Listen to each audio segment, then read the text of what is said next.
if you take a look at like where are the world's largest like student populations today, like the two countries where the world's largest student populations are in India and China.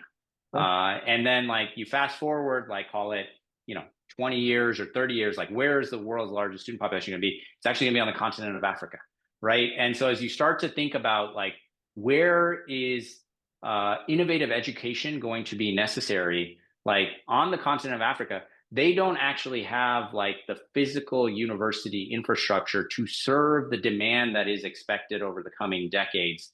And so what I would say is like the innovation that we're seeing happen there is almost, if I made the analogy to like the idea of like how cell phones like kind of leapfrog landlines in Africa, we're starting to see new ways of kind of starting to think about like higher education or lifelong learning in Africa happen in a way that other places in the world like maybe didn't get to immediately because they had the ability to like kind of talk about like physical university infrastructures and the more traditional ways of doing education.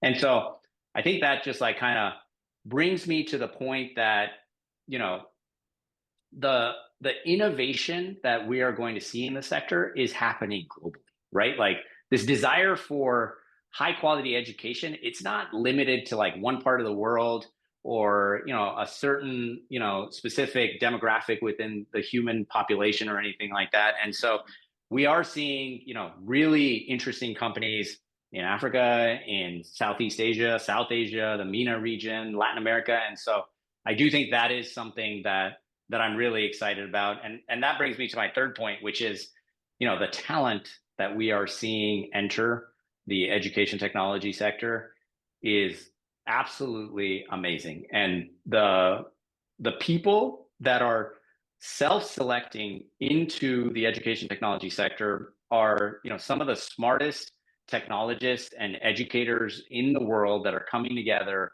and saying, hey, the thing that I want to dedicate my life to is ensuring that we are, providing that high quality education to the next generation and for future generations to come. And these are people that I would say like could have almost any job in the world that they want. And they are specifically saying, hey, I am very excited to take my talent, my time, and my life's work and dedicate it to this sector. And so that I would say is like the thing that, really inspires me and really gets me out of bed and why I'm excited about, not just this coming decade for Al, but the coming decades for Al.